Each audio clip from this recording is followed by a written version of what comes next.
guys, welcome to Beware the Awakening. Took a Scarlet Snow featuring the new Frosmoth from Temporal Forces with a freezing chill attack, hitting 100 base damage for 2 water, locking the defending Pokemon from attacking during our opponent's next turn. We'll pin this card with the new Magcargo with the Lava Zone ability, burning opponent's Pokemon whenever they move from the bench into the active spot. We also have 1 Radiant Blastoise and 1 Tera Froslass EX for the extra snipe with Pump Shot and Frost Bullet, 1 TM Devolution for the multi-price knockout against Evolution EXs, 4 Experience Share and 1 Money's Pride for the Energy Acceleration, 1 Prime Catcher and 1 Boss for short power play, 1 Switch with 1 Irida and 1 Arven to search for our item cards, 2 Milliex and 1 Skwovet for the draw support with 2 Iono, 1 Chorus and 1 Jacq. Finally, we have 1 Rod to shop back up Pokemon energies, 1 Town Store to dig for our tool cards, 1 Lost Vacuum to remove any big air balloons, rescue board, or beach court, which helps our opponent free themselves from the attack lock, 1 Energy Loto to dig for a reversal, with 1 Luminous for Magcargo, and 12 basic water energies. So that's all for the deck list. Now let's go for some gameplay and see how well this deck works. Okay, let's go for our first game with Scarlet Snow.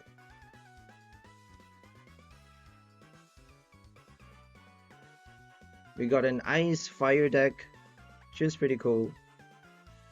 Froslass is actually an Ice type, but because of the Tera, now it's weak towards Fire and strong against Dark types. So it's actually pretty powerful against the current meta, which is Charizard. Charizard's everywhere, so why not just throw in the Froslass and the TM Devo for this fun deck, rogue deck, which actually implements an attack lock switch pressure, kind of switch pressure strategy, because if they switch or retreat, we actually punish them with the burn condition, which is quite unique. Magcargo is quite a unique card, so I thought of using that with I thought of playing Lava Zone with Walking Wake EX, but eventually decided against it just because if they flip the coin, they are flipping a coin for the burn condition. So if they recover from the burn by flipping a heads during Pokemon checkup, then on the next turn you can't actually do the extra damage with your Walking Wake. So Walking Wake only does 120 more plus 120 base for 1 water and 2 colorless if your opponent's active Pokemon is affected by any special conditions, if you guys don't already know. So if they are burned, if they flip a tails, we actually get to hit 240 damage, but we also have to satisfy the attack cost as well. So maybe play like Palkia V-Star or Professor Sada, something to, you know, accelerate our Walking Wake. So in that sense, Walking Wake doesn't really fit into this deck as well, just because you know, it's 1 extra colorless, and that means Marnie's Pride and Experience Share doesn't really, you know, work. That is not as cohesive as Froslass with Frosmoth, is what I'm trying to say. So here comes the Poffin. We actually got stuck pretty long for this game, which is quite annoying. Eventually I added an Irida into the deck just to help us search for the Switch card a lot easier. So we have only 1 Switch and 1 Prime Catcher to help us remove the Slugma from the active. I don't know why, but Slugma loves to show up in the active spot. This bloody Slugma with 2 energy retreat, and we got no way to switch it out except for that 1 Switch and 1 Prime Catcher. Now we have an extra Irida. We do have the Arven as usual. Most decks have at least 1 copy of Arven. We have the Irida, which is kind of an obvious supporter. I didn't really thought of it at first, which is quite stupid, but now we have it for Frosmoth. It doesn't work for Froslass, but we have 3 copies of Frosmoth, so we really want to be attacking with it first for the attack lock condition before playing our Frost Bullet for the snipe. So we got the Poffin, and we're actually playing the Calamitous Snowy Mountain for a couple games in this video. Eventually I decided not to play it at all just because it doesn't really do much. I don't think there are many decks in Standard, especially for the meta right now, that plays basic EXs, non-water basic EXs, or basic V cards that isn't a water type. There is obviously Arceus, Giratina, or like Lost Box, but they rarely attach it from their hand, right? If they play Lost Box, they got if they play Arceus, they got Trinity Nova. They got a lot of different energy acceleration, like Lugia V-Star as well. I don't think Calamitous Snowy Mountain is going to help us punish our opponent's Pokemon significantly enough for us to warrant having it in our deck list. It's not really useful Because against most decks, you would basically be placing 0 damage counter throughout the entire game. It doesn't even work on Chien-Pao, it doesn't work on Gholdengo EX, it doesn't work on Gardevoir. Gardevoir is already placing damage counter on themselves.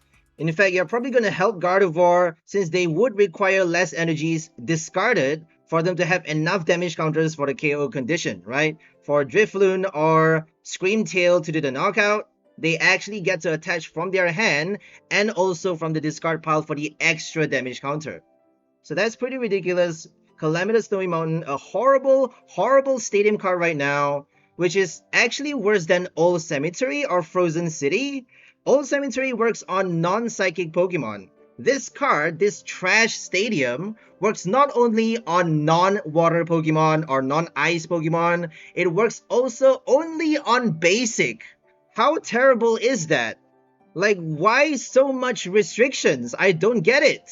Perilous Jungle only works on non-darkness or non-poison Pokemon, which is understandable. This card, man, I don't need to say anymore. I don't need to talk anymore about this card. I'm just gonna stop ranting and get back to the game. So here comes Pidgeot EX for the free search. And they're definitely gonna do boss right now. If they don't get the rare candy and the boss though, they may just take out the Slugma, which is actually really good for us. If they do get the boss or the Prime Catcher, then we're done for. They actually search for the Bibarel. Yo, that is a lot of draw. I think they play Iono already. Oh my god, they gave us another turn with Cleffa. No Charizard. Would you believe that? They spent the rare candy on the Pidgeot. Double rare candy is actually pretty common against Charizard EXs. I guess since everyone's playing it right now, somehow the algorithm is making it a lot harder. I don't know. Probably just one of those games where they got really, really unlucky. I don't think it's that common.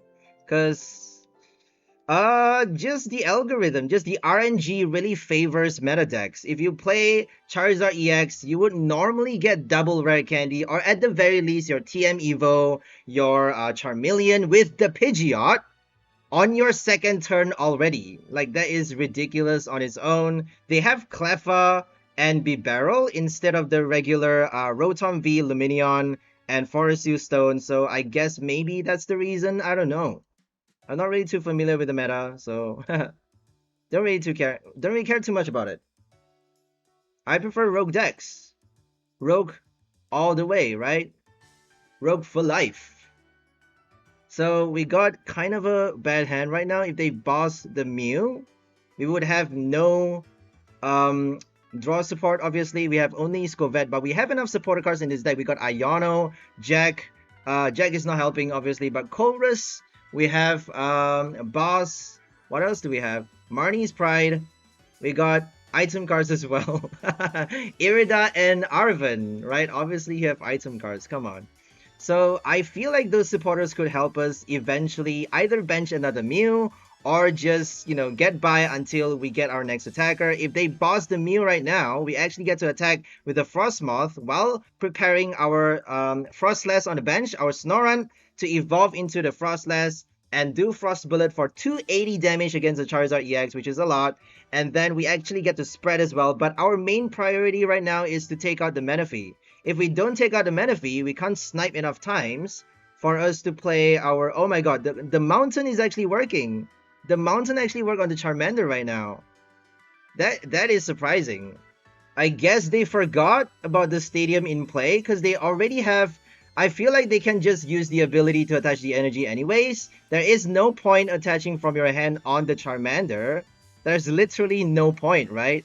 But anyways, the reason we had to take out the Menafee is because if we place enough damage counters fast enough, or if we snipe with Frost Bullet on the right Pokemon enough times, we actually get to play the TM Devo later on for a multi-price knockout, which is super satisfying, right? So I'm thinking maybe we should add a Cologne in this deck just to help us get that extra damage counter, like extra 20 damage on the bench while taking out the Menafee with our Frost Bullet.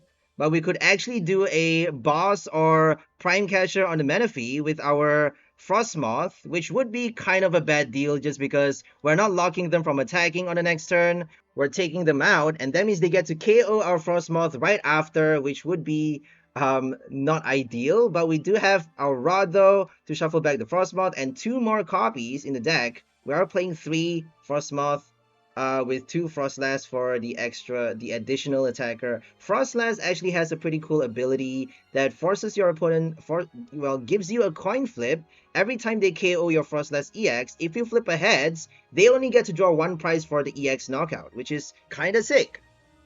But anyways, I think I'm just gonna end the voiceover and just focus on the game. Hope you guys enjoyed this one. Today we have for you our Froslass and Magcargo combo, playing with the attack log and mini punishment with Lava Zone. We also have our Radiant Blastoise and Terra Froslass EX for the cumulative snipe before using our TM Devo to collect the extra prize. So that's all for this video. Hope you guys enjoyed it. We'll see you next time. Have a great day and bye for the people. Enjoy life.